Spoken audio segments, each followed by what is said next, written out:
Então, o primeiro ETF que vai distribuir dividendos foi finalmente listado na nossa Bolsa de Valores, depois da B3, lá em janeiro, agora desse ano de 2023, mudar as regras do jogo, permitindo que empresas do setor financeiro pudessem trazer ETFs que pagam dividendos a campo. E basicamente foi isso que aconteceu com o NDIV11. Só que quando eu fiz um post sobre ele lá no Twitter e também lá no Instagram, surgiram várias dúvidas. Bea, qual é a composição desse ETF? Quais são os critérios para escolher essas ações? Qual é o custo? Qual é a frequência de dividendos? O quanto de dividendos será que eu posso esperar? E no final das contas, será que vale a pena? Será que tem alguma pegadinha por trás desse ETF? E sim, já digo que tem, mas vocês me acompanham até o final do vídeo para entender do que eu tô falando. E antes de começar, então, a gente a trazer todas essas respostas, é claro que eu já faço o convite, né? Deixem o like de vocês.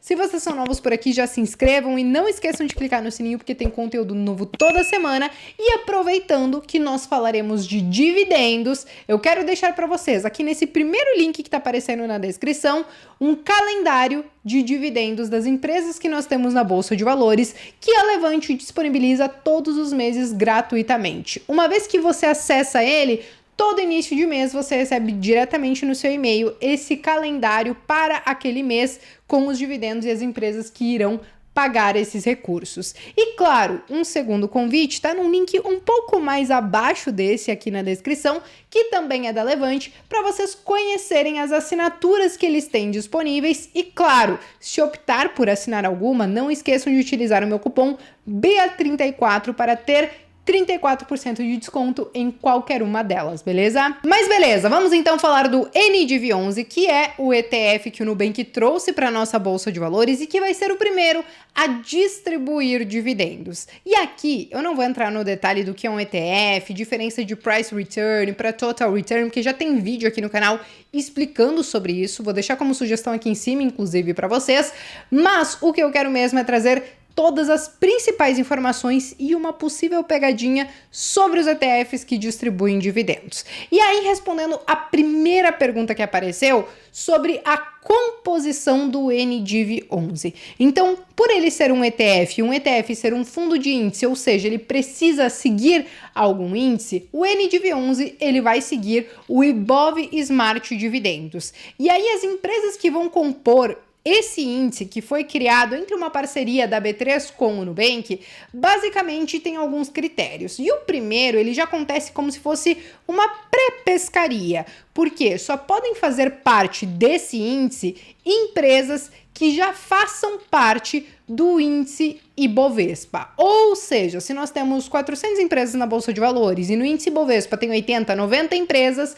então, para fazer parte do Ibov Smart Dividendos, vai ter essa pescaria dessas 80, 90 empresas que compõem o índice Bovespa. E aí vem os outros critérios, que aí o foco acaba sendo justamente a questão dos dividendos. Então, dentro dessas empresas, eles vão selecionar as empresas que têm o maior dividend yield, ou seja, as que pagam mais dividendos para os investidores, e também as que têm a melhor frequência de pagamentos, porque eles não querem uma empresa que ora paga dividendos, ora não paga, porque isso simplesmente não é característica de uma boa pagadora de dividendos. E aí, é claro, existem alguns outros critérios secundários, mas eu acho que vale a pena compartilhar esses principais com vocês, para vocês entenderem que o foco do NDIV11 são justamente essas empresas boas pagadoras de dividendos. E aí, eu já faço um alerta em relação a isso, tá?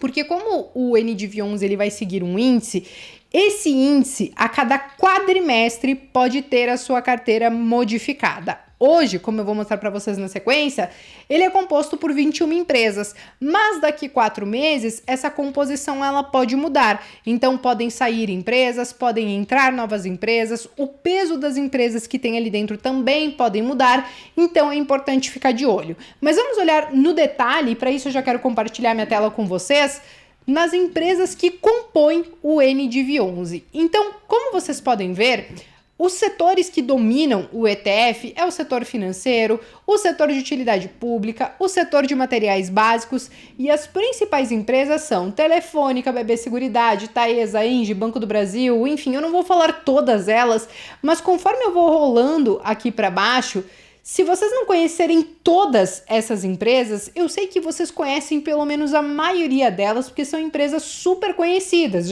desde Petrobras, Vale, Banco do Brasil e essas outras que eu citei para vocês. Então, basicamente, hoje essa carteira ela é composta por 21 empresas que são consideradas boas pagadoras de dividendos. E aí que vem a pergunta: mas, Bea, o quanto de dividendos será que eu vou receber? Qual é a frequência de pagamento desses dividendos? E bom, vamos lá, né? Não tem muito como a gente ter certeza de quanto será esse dividend yield, porque depende muito do resultado das empresas e do lucro que elas vão distribuir com os investidores, mas o que eu decidi fazer foi o seguinte: pegar todas essas empresas, considerar os dividendos dos últimos 12 meses e fazer a proporção em relação à cota do NDIV11 que foi lançada no nosso mercado a mais ou menos aí R$100, e é mais ou menos esse preço que está custando hoje, tá? E aí, basicamente, o resultado que eu cheguei foi que, se esse ETF tivesse existido ao longo desses últimos 12 meses, os dividendos eles teriam chego ali na casa de mais ou menos 8,5%. O que, claro, para um ativo que tem esse foco em dividendos, não é nada mal, tá, gente? Mas aí vem a outra pergunta: qual é a frequência de pagamento desses dividendos? E bom, eu achei esse parágrafo dentro dos documentos ali que eles disponibilizaram desse ETF, e o que me deu a entender é que eles vão fazer essa apuração de dividendos mensalmente, e aí, consequentemente, eles poderão fazer essa distribuição também mensalmente. É claro, se tiverem meses ali que não tem dividendos, não teve pagamento suficiente de dividendos para distribuir com os seus cotistas, porque eles falaram que os dividendos não podem ser menores do que 20 centavos, então pode não acontecer a distribuição. Mas a frequência de distribuição de dividendos desse ETF deve ser aí um pouco mais alta até do que muitos estavam esperando. Agora, claro, cabe ressaltar, esses 8,5% que eu cheguei foi olhando os últimos 12 meses, que não quero dizer que necessariamente vai se repetir para frente, mas foi uma média ali dos dividendos, considerando todas as empresas que compõem, se não mudar tanta coisa daqui para frente em relação a resultado e tudo mais, então pode ser que chegue mais ou menos nessa casa, mas vamos acompanhar de perto para saber se isso efetivamente vai acontecer. Mas beleza, saindo da parte de dividendos, vem aí outra pergunta, e aí que eu acho que mora uma das pegadinhas dos ETFs que distribuem dividendos. Quais são os custos do NDIV11?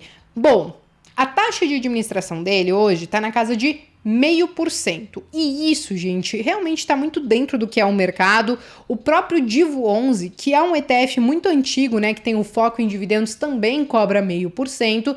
Só que eu acho que o problema, a pegadinha, e aqui não é só do NDIV11, mas de todos os ETFs que poderão distribuir dividendos, é a questão da tributação dos dividendos. E por que isso? Porque como o ETF ele investe nas ações, então quando eles receberem esses dividendos, quem vai acabar recebendo é o próprio gestor ali do fundo, né? A gestora do fundo. E aí só depois eles vão distribuir esses dividendos com os cotistas. Então quando eles recebem esses dividendos, eles estão recebendo esses dividendos de forma isenta. Só que quando eles distribuem com os cotistas, com nós investidores, eles não podem considerar isso jamais um dividendo da mesma maneira que eles receberam. Isso vai acabar sendo distribuído como ali um ganho de capital. E aí, por conta disso, vai existir a tributação nesses dividendos de 15% de imposto de renda. Então, quando você receber esses dividendos, você já vai estar recebendo ele líquido desses 15%. E vale ressaltar, eu considerei esses 15% lá naquela conta que eu fiz para estimar os dividendos, tá? Mas beleza, eu acho que esse é o principal ponto desses ETFs de dividendos, porque isso não é um problema do Nubank, não é um problema da B3, isso é um problema das nossas regras tributárias que fazem com que todo e qualquer ETF que venha a distribuir dividendos, ele simplesmente tire essa vantagem de ter o dividendo isento quando ele chegar ao investidor. Então, ao meu ver, isso pode ser um problema, porque se você investe hoje diretamente nas empresas, tipo Banco do Brasil, Taesa, Engie, Vale, Petrobras, você recebe esses dividendos hoje de forma isenta de imposto de renda. Isso, claro, até resolverem mudar alguma coisa na reforma tributária, que nós sabemos que isso muito provavelmente vai acontecer. Mas até então, você está isento. E quando você vai para o ETF em si, você vai ter essa incidência dos 15%. E isso é uma regra tributária que, ao meu ver, precisaria muito mudar o mais rápido possível, porque vamos supor que os dividendos venham a ser tributados. Então, será que não correria o risco de uma dupla tributação do fundo receber os dividendos tributados e quando eles forem distribuir com os cotistas, nós sermos tributados de novo? Então, tudo isso precisa ser muito bem pensado. Eu entendo a boa vontade, por exemplo, da B3 mudar as regras do jogo, do Nubank vir e trazer o primeiro ETF que vai distribuir dividendos, mas essas regras tributárias acabam colocando uma pedra ali no meio do caminho desse tipo de ETF, tá? E aí que através de tudo isso vem a pergunta: Bea, mas será que ainda assim vale a pena? E bom, Bea, e aqui eu vou falar por mim, tá, gente? Porque podem existir pessoas que estão em situações diferentes ou que pensam de forma diferente. Bea, entendendo essa questão tributária, que os dividendos não vão poder ser isentos, ao meu ver, não consigo enxergar algo que valha tanto a pena de colocar grana, por exemplo, no NDIV11 pensando em receber os dividendos. E aí eu sei, vai ter gente que vai falar, Bea, mas o Nubank ele também lançou o NSDV11, que ele vai basicamente ter a mesma carteira do NDIV11, só que ele vai reinvestir os dividendos, ou seja, não vai ter a distribuição e o ganho vai ser com a valorização da cota. Aí, nesse caso, até vai lá, porque aí você não vai ter a tributação daqueles dividendos, você só vai ter a tributação quando você vender esse ativo e se você tiver lucro nele. Aí vai ser aqueles 15% se você estiver fazendo operação normal ou 20% se você estiver fazendo day trade. Mas, basicamente, um NSDV11, ele vai trazer a mesma proposta que outros ETFs mais antigos já trazem na nossa bolsa de valores. Então, essa novidade do NDIV11, que seria de distribuir dividendos, ao meu ver, enquanto as regras tributárias não mudarem, talvez ainda não vale a pena. Mas eu quero saber de vocês, diante de todos esses pontos, diante de todas essas características, vocês estão pensando em investir ou não nesses ETFs que o Nubank lançou no mercado? Escreva aqui nos comentários que eu quero saber. Eu me despeço por aqui, mas vejo vocês então no próximo vídeo.